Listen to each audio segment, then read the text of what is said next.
တော့ရှင်းလင်းစေမဲ့ကြောင့်ရရှိတဲ့အောင်လည်းပြန်သွားတယ်ဝိညာဉ်တော်များကျေးဇူးတင်ပါတယ်ရှိပါပါတယ်။ရာခတဲ့ project တွေဖြစ်တဲ့စပေါ်မှာလည်း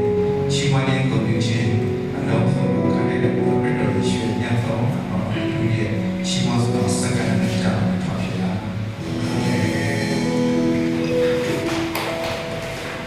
ဒီဆိုတာဘောနော်စေ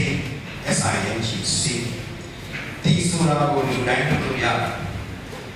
ဒီဆိုတာကိုဘာသာတိုင်းလုပ်ရတယ်ဒီဆိုတာကိုလူမျိုးတိုင်းလုပ်ရတယ်ဒါပေမဲ့ချီးမွမ်းတာကတော့လူတိုင်းလုံးဝလုပ်လို့ရအောင်ဟာလေလုယာအခုလမ်းမှာသွားလိုက်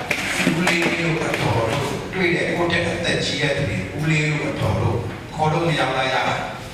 ဒါ common news သုံးလို့ရတယ်ဒါပေမဲ့ဖေမေဆိုလို့လည်းမသုံးလို့ရတယ်ဘာခေါ်ကြည့်လဲနော်မရှိတဲ့ကလေးကကျွန်တော် live ဖေကခေါ်လို့မရဘူးကျွန်တော်ထင်ပါတော့မရဘူးမိတ်ဆွေတို့ခမများတို့သုံးလို့ရတယ်ခင်ဗျားတို့ဒါပေမဲ့လင်းလို့မရတော့လည်းဘာသုံးလို့ဒီမှာရှိတဲ့လူသမီးတွေကနာနာသွားတွေ့တဲ့အကြောင်းလေးကိုတေတော်မောင်ကြီးတော့ဒါလေးတွေလည်းမိန်းကလေးကိုမှမရရင်တော့ပြောစီခါကြတော့တော့ဝါကြိုက်တာခုံမနှက်ကြိုက်တာပြီးခင်နေတာဆိုတော့ဆိုင်ရဲ့ကိုတော့အဲ့ဆိုတော့တက်ရှိတော်သူပေါင်းလို့တက်ရှိတော်သူသာဝရဘုရားကိုရှိမှန်းကြစေဟာလေလုယာအာမင်ဆိုအဲ့အတက်ကခန္ဓာတက်ပြောတာဘုရားအတက်ပြောတာဘုရားတက်ရှိဘုရားကိုရှိမှန်းကြစေပြောတာအဲ့တော့ဒီဆိုတာလူတိုင်းလုံးနဲ့ရှိမှန်းတာလူတိုင်းလုံးလုပ်တယ်ဒီဆိုတာလုပ်ပြလို့ရတယ်ရှိမှန်းတာလုပ်ပြလို့မရဒီဆိုခြင်းအတွက်တန်တဲ့ဟာလေးစကလုံးဟာလေး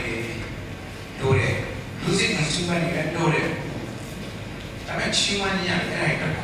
အမရှိတဲ့ကတည်းကရှိအဲ့တော့ကျွန်တော်ဒီဆိုရဲဆက်ဆက်လို့မားတယ်ဘာလို့ဒီဆိုရဲအရာရဲ့နောက်ဆက်တွဲလေးနဲ့ပါချီးမွမ်းဖြစ်သွားတယ်ဒီဆိုရဲဆက်ဆက်လို့တစ်ခုတည်းပဲတွန်းရတော့ပေးတဲ့ကနေပဲလူကိုစုပြတာဒီဆိုရဲဆိုကိုပေါ်တာတော့နာမည်ကြီးတဲ့ချင်းတဲ့ကြည့်လိုက်အားလုံးပဲနာမည်ကြီးပြီးသွားရောချီးမွမ်းတာကြတော့ဒီအားလုံးသိတယ်ဘယ်လိုချီးမွမ်းတာလဲဖခင်ကိုချီးမွမ်းလူကိုဒီဆိုရင်နေရာတခုတတ်မှတ်ဖို့ဘုရားသခင်ကိုချီးမွမ်းခြင်းကြတော့နေရာတစ်ခုတည်တံ့ဒီဘုရားနဲ့မှလည်းချီးမွမ်းလို့အင်္ဂါနဲ့မှလည်းချီးမွမ်းလို့ဟာဘုရားတော်နဲ့မှကိုပြီးအရာကိုပြီးရတာရှိရစမရှိမရှိဒါဆိုရင်ဒီဆိုတာကြတော့လူကိုထူးပြီးဒီဆိုနေတဲ့လူကိုလည်းကိုယ့်ကိုယ်ထူးပြီးချီးမွမ်းတာကြတော့ဘယ်သူကိုထူးပြီးလဲဘယ်သူကိုချီးမွမ်းတာ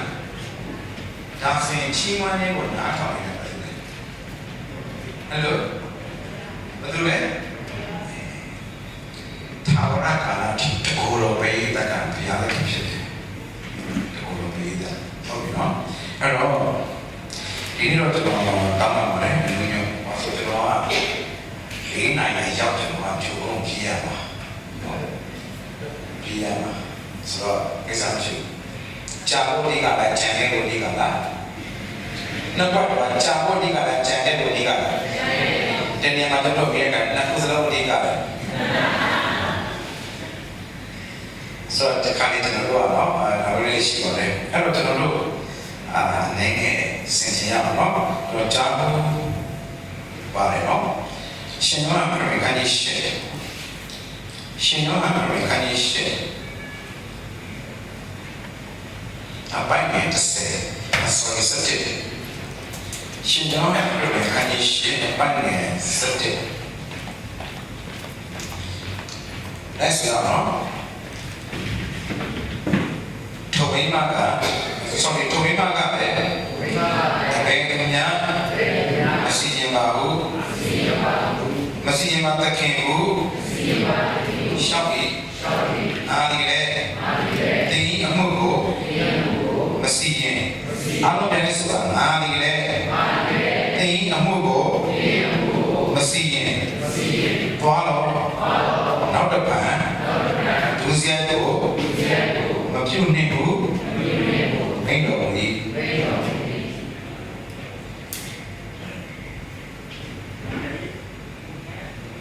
မျိုးသမီးတရား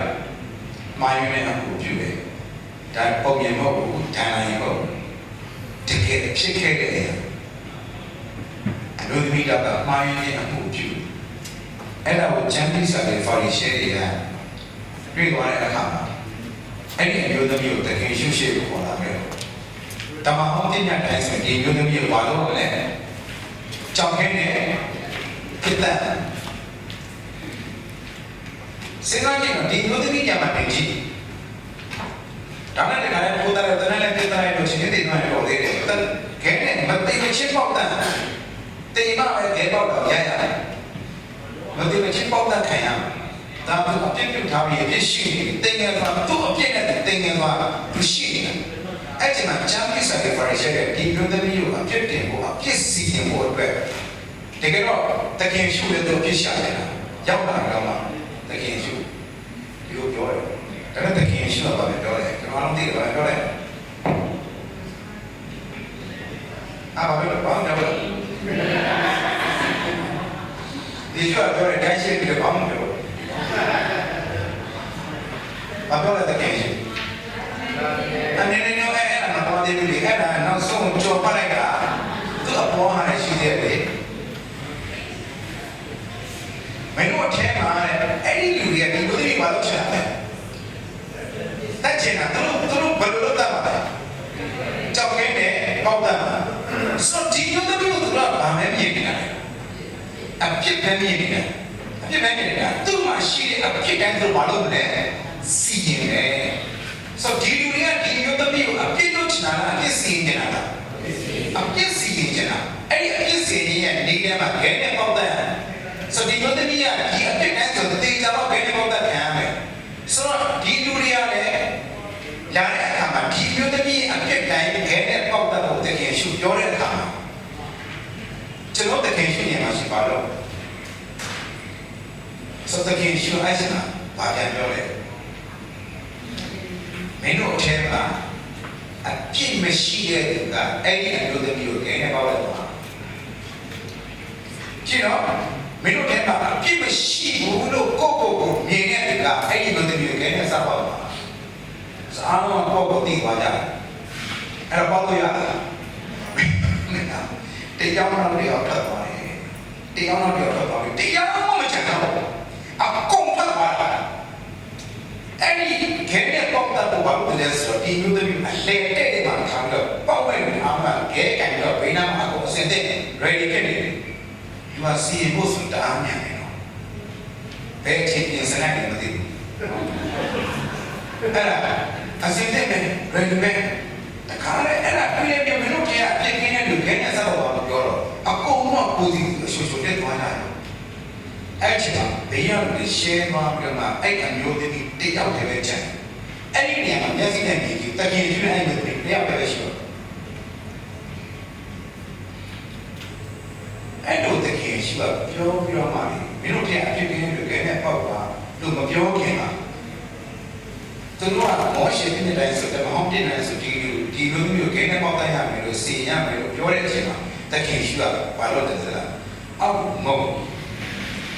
ငုံမှာမြင်ချင်းမှာရေးတယ်ဘာသာရေးတယ်ကျွန်တော်လည်း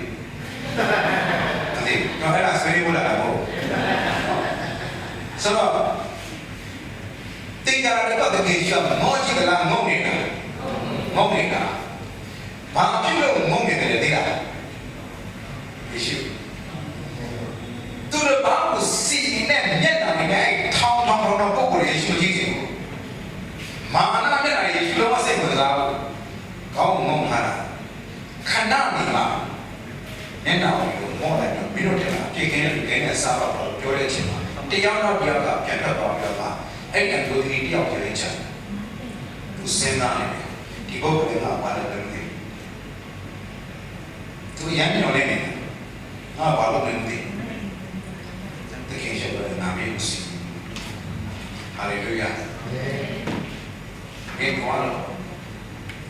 ဒါမဲ့ဒီနေ့တော့အဲ့ဒီပြောတယ်ဘယ်ကောလို့ကျွန်တော်ကဘာလို့ပြောရင်ကျွန်တော်ရမ်းချက်တယ်ဒီလိုတော့ပြောရင်ပြီးတော့ဟာလည်းကျွန်တော်ကအဲ့မှာတော့ပြောလိုက်ပြီးတော့တကယ်ရှိစကားတစ်ခုလေးပါလိုက်တယ်နောက်တစ်ခါဒုစရိုက်ကိုမပြုနဲ့ဒီချေတော့နောက်တစ်ခါဒုစရိုက်ကိုပြုနေဆိုတင်ရမှာကျွန်တော်ယူယူလေးပဲရရှိတဲ့အချိန်ကနေပါဒီအမျိုးသမီးရဲ့ခေါ်လာတဲ့အချမ်းကိစ္စနဲ့ပါလိရှိတဲ့တကယ်ရှိတယ်ဒါကတော့ဒါအနိုင်ပြောလို့ရတယ်မတိကချိုးလို့ပြောတယ်ဒီအဖြစ်ကကျွန်တော်တို့ဘာကိုပြရလဲဆိုတရားသုံးပါးကိုပြရတယ်တရားဘာလဲတရားသုံးပါးအဖြစ်တရားရဲ့ပြည့်ညတ်တရားရဲ့ခြေစွတရားရဲ့ဖြစ်တယ်ပြောချင်မှာဘာတရားလဲအဖြစ်တရားရဲ့ပြည့်ညတ်တရားရဲ့ခြေစွတရားတက်တော့ဘာတရားလဲအဖြစ်တရားရဲ့ပြည့်ညတ်တရားရဲ့ခြေစွတရားကဲတော့ဘုရားသုံးခုရှိရဲ့အမျိုးသမီးရဲ့ဇာတိဆန်တဲ့ပါရီရှယ်အမျိုးသမီးရဲ့တစ်ဖွဲ့ဇာတိဆန်တဲ့ပါရီရှယ်တစ်ဖွဲ့တကယ်ရှိတစ်ဖွဲ့သုံးခုရှိတယ်ဒါတော့ဘာလို့လဲအမျိုးသမီးရဲ့ပါရီရှယ်တဲ့ဇာတိဆရာရဲ့တကယ်ရှိကောင်းဆိုင်တဲ့မှာတရားသုံးပါးကပြောမယ်နော်အဖြစ်တရားပါဘယ်လိုလဲဖြစ်တရားကအဲ့ဒီလိုမျိုးပြည့်ညတ်တရားကချမ်းမြူစရာလေးပါရီရှယ်ခြေကူတရားကဟုတ်ပြီကျွန်တော်တို့ကပဲရရတယ်ဒီမှာရှိတဲ့ကျွန်တော်တို့ပဲရရတယ်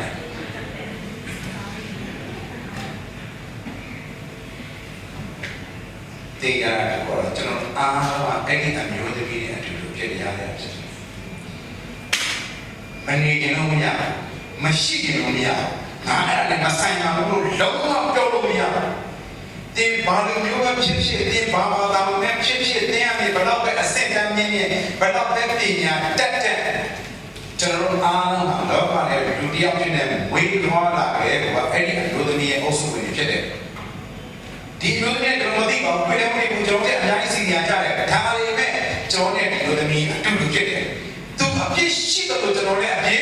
ရှိတယ်သူအပြစ်ကျူးလို့ကျွန်တော်လည်းအပြစ်ကျူးလို့အပြစ်ရှိတယ်တူတူပဲအဲ့တော့ကျွန်တော်အားလုံးကဗာပြန်နဲ့ဝင်သွားတာလေဒါတော့ရုပ်ပါပါရုပ်စကားပါပါစကားပဲပြောတယ်အကြံစရာပါပဲကြံစတယ်ဒါကြောင့်မလို့လူတယောက်ကမွေးလာတယ်ပါလာတဲ့အချင်းသုံးခုရှိတယ်ကြမှာလား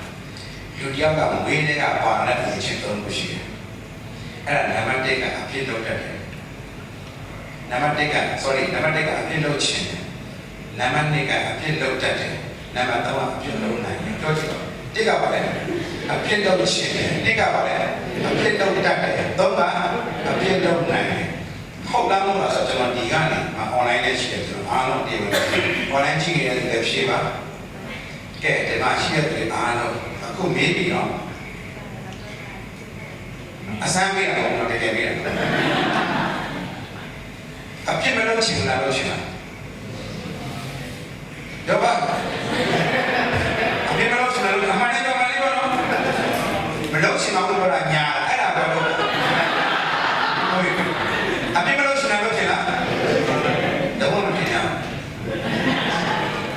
တော့မထင်ရထပ်ပြီးမယ်မလုပ်တတ်ဘူးလားလုပ်တတ်တယ်ဘယ်လေးတော့မထင်ရပါဘူးလေတော့ထပ်ပြီးပြစေမလုပ်နိုင်မလားလုပ်နိုင်လားမိန်းကလေးကိုအားရတယ်လားမပြောနဲ့ဒါတော့မလို့မလားအပြစ်လုပ်ချင်တာကိုစံနာလို့ပြောတယ်အပြစ်လုပ်ချင်တာဘာခေါ်လဲအပြစ်လုပ်တတ်တာကိုပညာလို့ခေါ်တယ်အပြစ်လုပ်တတ်တာဘာခေါ်လဲဒါကြောင့်လူတာနေတာဘာမနေဘူးပညာကမနေဘူးဘာလုပ်တတ်တဲ့ပညာလဲအဲ့ဒီအပြစ်လုပ်တတ်တဲ့ပညာရဖို့အတွက်သူငါအောင်စံလို့ဘယ်သူရှိမှတဲ့စံလို့ ဒါ origin မှာလာပြီလားအပြစ်မလုပ်နိုင်လားလုပ်နိုင်လားအဲ့ဒီအပြစ်လုပ်နိုင်တာကိုခွန်အားလို့ခေါ်တယ်အဲ့ဒီအပြစ်လုပ်နိုင်တာဘာခေါ်လဲအဲ့ဒီအပြစ်လုပ်နိုင်တဲ့ခွန်အားရဖို့လည်းအဲ့ဒါကိုစီတော့ဆရာတော့မလို့ချက်တူနဲ့စားစရာဘယ်လိုတော့ဒီကမွေးလာတဲ့ကပါလာအချင်းသုံးလို့ရှိတယ်အပြစ်လုပ်ချင်တဲ့ဆန္ဒရှိတယ်အပြစ်လုပ်တတ်တဲ့ပညာလူတိုင်းမှာရှိတယ်အပြစ်လုပ်နိုင်တဲ့ခွန်အားလည်းရှိတယ်တယောက်နဲ့တယောက်ပြင်ပြန်ရပါနေထိုင်တာပုံများတယ်လို့ပြောရတယ်ဘယ်တော့စိတ်တွေပေါ်နေချင်ကျွန်တော်တို့ကိုမဟုတ်ဘူးပဲနေတာအဲ့ဒါကတော့တယ်ဆိုကြအခုထောင်ထဲမှာဒီနိုင်ရှိပါရှိတယ်ကျွန်တော်မြင်တယ်ဘာလို့ထောင်ထဲမှာလဲဒီလိုကတော့ဘာဖြစ်လို့ထောင်ထဲမှာဘူးလို့ရှိတယ်ဘာဖြစ်လို့ထောင်ထဲမှာဖြစ်လို့အဖြစ်လုံးလို့မှားတယ်တကယ်မှားတယ်အပြစ်လုံးလို့သူထောင်ရတာမဟုတ်ဘူးအပြစ်လုံးလို့ထောင်နေရောက်တဲ့ကျွန်တော်တော့ကျွန်တော်မလုပ်ဘူးလားလုပ်လားအဲ့ဒီတော့မရောက်တာဆိုဒါဆိုဒီလိုလို့ထောင်ရတာတင်ကြရတယ်ဟောကျွန်တော်လည်းလုပ်တယ်ကိုကတော့ပုံရင်ပုံမှာသူတို့ထည့်ဟုတ်တယ်မလားတင်ကြမှာဒါဘာလို့သူထောင်ရတာလဲဆိုလူမီလို့ကြောက်တာဘာလို့လဲကလည်းအမေတို့လည်းလူမီလို့တာအပြစ်မလုပ်လို့မဟုတ်ဘူးနော်ကျွန်တော်တို့ဘာလို့မရောက်တာလဲအပြစ်မလုပ်လို့လားလုပ်ရတဲ့လူမမီလို့လားလုပ်ရတဲ့လူမမီလို့ဒါဆိုသူတို့နဲ့ကျွန်တော်နဲ့တူတာပါလေအပြစ်လုပ်တာကြီးအတူတူပဲမတူတာပါလေလူမီတာနဲ့လူမမီတာအဲ့တော့သူတို့ကဘယ်သူမီအောင်လုပ်တာလဲကျွန်တော်မရောက်တာဘာဖြစ်လို့လဲလူမမီလို့ဒါဆိုကျွန်တော်ပြင်မယ်လူမီအောင်အပြစ်လုပ်တဲ့သူနဲ့လူမမီအောင်အပြစ်လုပ်တဲ့သူဘယ်သူပို့တော့လဲဘယ်လိုလုပ်လဲလူမကြီးကနေလူပို့တော့တယ်။ဟောင်းထဲမှာရှိတယ်အခုဒီမှာရှိတယ်ဘယ်လိုပို့တော့လဲအခုလိုအရေးရှိတယ်တွေကဝမ်းသာတယ်။ဒါဆိုရင်သူတို့ကတော့ဘယ်လိုလဲညံ့လို့လားခိုင်းညံ့နေရောက်စေပေါ့ဗျာ။အဲ့တော့ဟောင်းထဲမှာရှိတဲ့လူတွေကတော်တော်တဲ့အခုတကယ်တော်ရပါတယ်နော်။ဒါအားလုံးအပြည့်လို့ကျင်တဲ့ဆန္ဒရှိတယ်။လို့ကျင်တဲ့ဆန္ဒမရှိလားရှိလားမိသားစုအဲ့ဒီအပြည့်လို့ချင်တဲ့ဆန္ဒမနေ့ပိုင်းနဲ့ရှိတာကနေ့တိုင်းနဲ့လာညပဲလား24နာရီလားဒီလူအောက်တော့တက်ကြွနေကဘာကြီးရတယ်လို့မဆက်ပြီးတော့အဲ့စဉ်းစားကြည့်ကိုကျွန်တော်ရဲ့ဖြစ်ရှင်အဲ့ဒါတော့ဒီလိုမရအပြည့်လို့တဲ့တော့အစီအဝေးထိုင်တာတော့မလို့တော့ညစ်ကြမလို့တာကြီးရဲ့ဝိညာဉ်နဲ့ပတ်သက်ချင်းလို့လည်းတော်ရဆွဲပြီးတော့မှပြောခံရဒီအဲ့တော့ဒီအထင်အမြင်နဲ့ဆိုင်တဲ့ပေါ့အဲ့တော့ဒီလိုသမီးနဲ့ကျွန်တော်တို့မသိပါဘူးအဝေးပဲဒါပေမဲ့တူတာတစ်ခုကသူနဲ့ကျွန်တော်ဘာမှတူတယ်အဖြစ်မှာတူတယ်ဒါကြောင့်ကျွန်တော်တို့ကပုတ်စရဖြစ်ဒါပြီးဟုတ်ပြီနော်အဲ့ဒီအဖြစ်နဲ့မွေးဖွားလာတဲ့ကျွန်တော်တို့တရားဘာကစားနေတာအဲ့ဒါပါဆိုပညာတရားနဲ့ကျေးဇူးတင်တယ်ဒီနေ့ပညာတရားကသူ့ရဲ့အလုပ်ကအဖြစ်စီနေတယ်အဖြစ်တင်နေလို့ဖြစ်တယ်ကျွန်တော်ကဝင်းလို့ရှိရင်တော့မှဆိုရင်ကျမ်းမာတယ်မှာအရက်တော့ပြီးဖြစ်ပေါ်တာပဲဒါပေါ်ဒီကဖြစ်ပေါ်တယ်ပေါ့ဘယ်လိုလဲနော်ရက်တော့ပြီးပေါ်တာတော့မှသားပါနေအောင်ရှေမဟာမရာဖတ်ဆိုတာပေါ်အောင်ရှိဟုတ်ပြီနော်ဘယ်သူကဖုံးပေးတယ်ဘယ်သူကမဖုံးပေးဘူး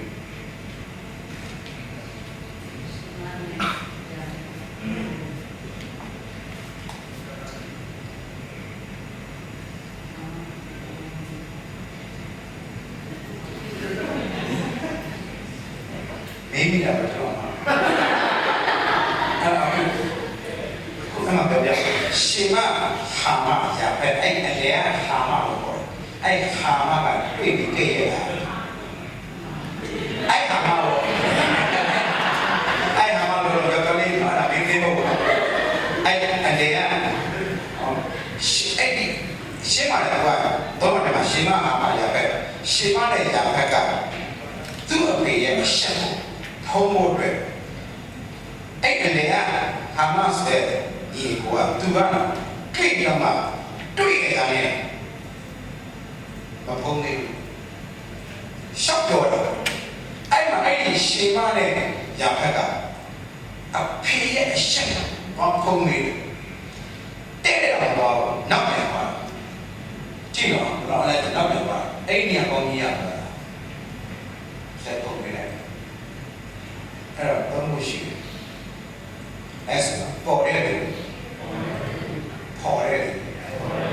ပေါ်တယ်ပေါ်တာပဲဟုတ်ပြီနော်နောက်ရပေါ်တာဟာမကပေါ်တာ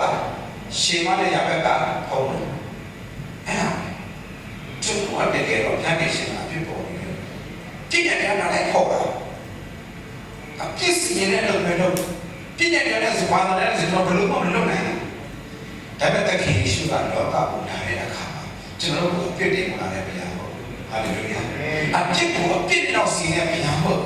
အပြစ်ကြောင့်တသက်လုံးကြုံခံရတဲ့ဘဝအပြစ်ကြောင့်ကြားခင်လို့လိုက်ချင်မလိုက်တဲ့ဘဝဒီနေ့ဒီအဲ့ဒီအပြစ်ကြားကမလုပ်နိုင်လို့ဘာသာတရားလေးတော့ဝေသွားလိုက်ပဲပြည့်ရမှာဖြစ်ပေမဲ့စုတော့တောင်းနေတာပဲစတော်နေတဲ့ပတ်သက်တဲ့နေနေဘာမှမရှိတာတော့တဲ့မှာ